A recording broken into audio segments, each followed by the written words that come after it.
बिहार चुनाव का दूसरा चरण अब धीरे धीरे निर्णायक मोड़ पर आ चुका है। ऐसे में रविवार शाम प्रचार का शोर भी थम चुका है।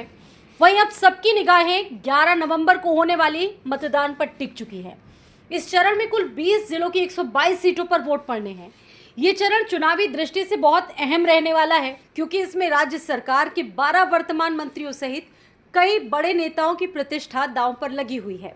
इस बार कई राजनीतिक घरानों के वारिस भी खुद को साबित करने के लिए मैदान में अपनी ताकत झोंक चुके हैं। सबसे पहले आपको बता देते हैं कि किन किन सीटों पर चुनाव होने हैं दूसरे चरण में, जिसमें पूर्वी चंपारण, पश्चिमी चंपारण, सीतामढ़ी, शिवहर, मधुबनी, सुपौल, अररिया, किशनगंज, पूर्णिया, कटिहार, भागलपुर, बांका, जमुई, नवादा, गया, औरंगाबाद, जहानाबाद, अरवल, कैमूर जैसी सीटें हैं, जहां पर दूसरे फेज का चुनाव है।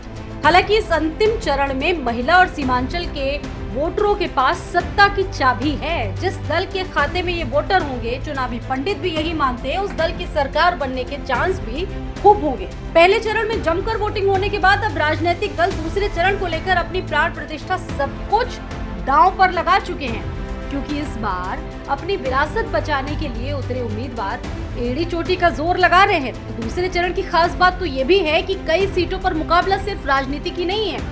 इन सीटों पर राजनीतिक विरासत बचाने के लिए कई उम्मीदवार किस्मत पूरी तरीके से लगा चुके हैं। इन सीटों पर जनता का फैसला केवल जीत हार तय नहीं करेगा, बल्कि ये भी बताएगा कि पारिवारिक विरासत राजनीति में कितनी मजबूत है और जन समर्थन कितना बचा हुआ है। तो वहीं दूसरे चरण में जिन क्षेत्रों में वोटिंग होनी है, भौगोलिक क्षेत्र और सामाजिक रूप से भी बहुत विविध सीटें मानी जाती हैं, जिसमें सीमांचल है, चंपारण है, मगध है, शाहाबाद और भागलपुर, बांका जैसे बेल्ट में भी सियासी तापमान चरम पर है।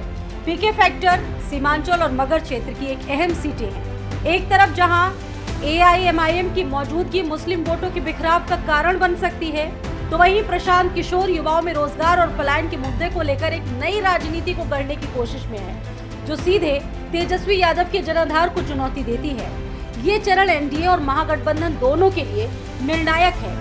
जहां एक तरफ एनडीए विकास और स्थिरता की अपील के साथ मैदान में उतर चुका है, तो वहीं महागठबंधन परिवर्तन और रोजगार की उम्मीद के साथ जनता के दरवाजे पर दस्तक दे रहा है। अब देखने वाली बात ये होगी कि जनता परंपरा को बरकरार रखती है या परिवर्तन की राह चुनती है। बिहार विधानसभा चुनाव के लिए दूसरे चरण के लिए 11 नवंबर यानी कि कल मतदान होने हैं। नतीजे 14 नवंबर को आएंगे। दूसरे चरण के मतदान में मतदाता ये तय करेंगे कि राज्य एक बार फिर से नीतीश कुमार और प्रधानमंत्री नरेंद्र मोदी के नेतृत्व पर भरोसा जताएगा या तेजस्वी यादव की नई सोच नया बिहार के नारे को मौका देगा। दूसरे चरण की वोटिंग बिहार की दिशा और दशा दोनों को तय करने वाली लड़ाई है। ब्यूरो रिपोर्ट, आज की खबर।